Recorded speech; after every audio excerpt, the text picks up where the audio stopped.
Astaga, penjual gorengan nakal tega memakai bahan berbahaya seperti plastik dan sayuran sampah demi menghemat modal dagangan.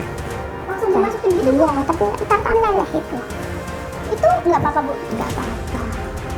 Biar apa bu dikasih plastik kayak gitu bu? Biar renyahnya awet.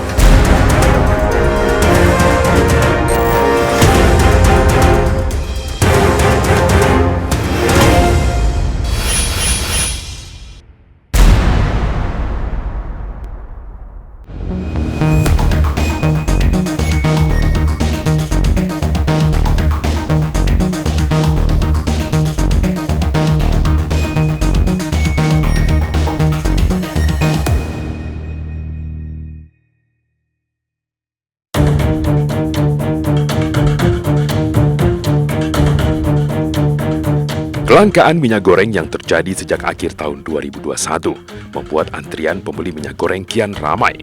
Bukan hanya para ibu rumah tangga, pemburu minyak goreng juga berasal dari sejumlah pelaku usaha kuliner, salah satunya pedagang gorengan. Pasca pemerintah mencabut harga eceran tertinggi, minyak goreng kembali mudah didapatkan di pasaran, namun harganya kian melejit. Di pasaran, minyak goreng ukuran 1 liter yang sebelumnya dibanderol dengan harga Rp12.000 sempat melonjak hingga 2 kali lipat. Sejumlah pedagang gorengan yang bergantung dengan stabilitas harga mengeluhkan tingginya harga minyak goreng. Ya kita mah gorengan biasa-biasa aja, tadinya 1.000 atau ya sekarang dinaikin gitu. Ya habis minyaknya tinggi banget Pak. Ya saya naikin 1.500. Semulanya 1.500, sekarang kita naikin 2.000. Cuma kita naikin 2.000 juga, pembelinya berkurang, jadi serba salah. Ya, saya harga gorengannya kan nggak naik walaupun minyak mahal. Tapi saya nyiasatinya, potongannya agak dikecilin sedikit. Ironisnya, di tengah kenaikan dan kelangkaan minyak goreng di pasaran, ada oknum pedagang gorengan yang tega berbuat jahat untuk menghemat modal produksinya. Beragam cara pun dilakukan pelaku, termasuk mencampur gorengan dengan plastik dan sayuran sampah. Jadi, jangan bilang Anda tidak tahu, karena kami sudah memberitahukannya. Melalui penelusuran, tim iNews Files berhasil menemui salah satunya. Sebut saja namanya Endang. Enggak, kalau dulu saya mah belum itu begitu minyak mahal aja. Nah, itu banyak teman-teman yang ngasih tahu, katanya kalau misalkan ini minyak irit juga, terus sama gorengan juga katanya lebih itu, akhirnya saya ikut-ikutan lah. Kepada tim iNews Files, Endang bersedia belak-belakan membuka rahasianya untuk tetap bisa menghemat biaya produksinya. Kami pun mengikuti aktivitas keseharian Endang, termasuk berbelanja bahan-bahan untuk membuat gorengan. Satu persatu bahan untuk membuat gorengan dibeli Endang. Tak ada yang mencurigakan dari bahan-bahan yang dibelinya. Sama seperti pedagang gorengan pada umumnya, Endang membeli sejumlah sayur mayur, tahu, pisang, dan minyak goreng. Setelah semua bahan didapat, Endang langsung bergegas menuju ke rumahnya. Di tempat inilah Endang meracik dagangannya sejak 3 tahun lalu. Ini berarti ibu bikin gorengannya apa aja? Bakwan, sama bakwan tahu, pisang goreng, tempe. Biasanya bikin gorengannya sehari itu sampai berapa biji bu? Kalau hari-hari biasa mah 3 kilo. Biasanya omset jualan gorengan itu sampai berapa bu? Pendapatannya? Tergantung lakunya, ya 300-400 lah. Endang nekat berbuat jahat mencampurkan bahan berbahaya ke dalam gorengan demi menekan biaya bahan pokok yang terus naik. Sekarang belanjanya mahal, malah dapatnya sedikit. Biasanya kalau dulu 150 atau 200 udah semuanya udah belanja. Kalau sekarang belanjaan 250 kurang, jadi habis sama belanja. Setelah semua bahan diracik, Endang pun langsung menggoreng gorengannya. Disinilah praktik kejahatan Endang berlangsung. Dengan santainya ia tega mencampurkan plastik ke dalam minyak goreng yang akan digunakan untuk menggoreng dagangannya. Gimana nih Bu prosesnya dulu Bu? Ini di itu. Ini langsung aja gimana Bu?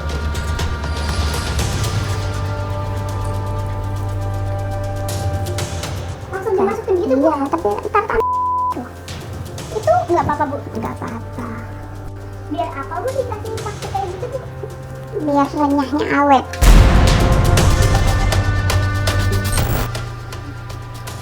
Kalau semisal nggak dikasih plastik, ya cepet melempem. Kalau yang pakai plastik itu agak lebih keringnya itu agak awet. Nah, tapi kalau yang nggak pakai plastik itu minyaknya itu keringnya cepet, jadi lembek gitu. Begitu berapa menit ya ini goreng udah adem lembek. Tapi kalau yang pakai plastik itu masih agak kering gitu. Kalau pas pakai ini bisa bertahan berapa lamanya Bu? Seharian masih kriuk-kriuk.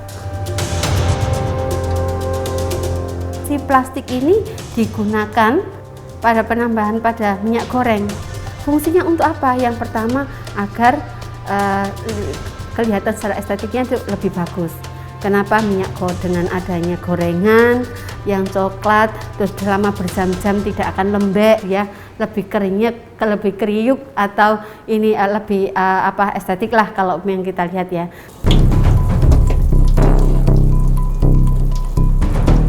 Berharap dapat menghemat minyak goreng yang digunakan, Endang mengaku ide mencampurkan plastik ke minyak goreng didapatinya dari orang lain.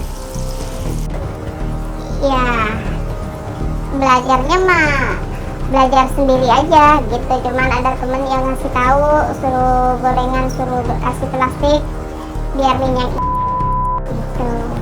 Ya, jadi saya ikut-ikutan lah nyoba gitu.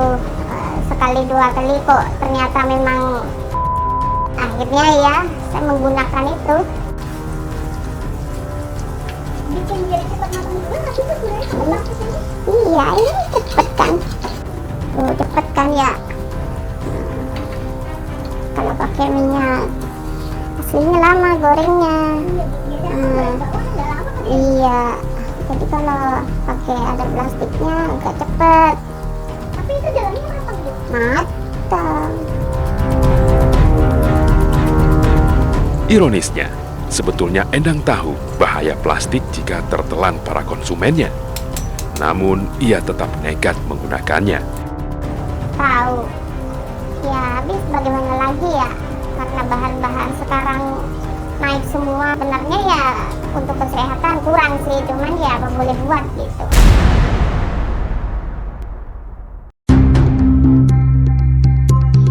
Secara fisik, ketika baru matang, gorengan yang digoreng dengan campuran plastik tidak ada bedanya dengan gorengan yang tanpa plastik.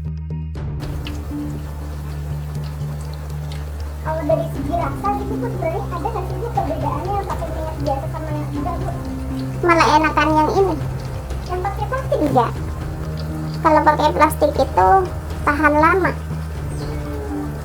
kriuknya.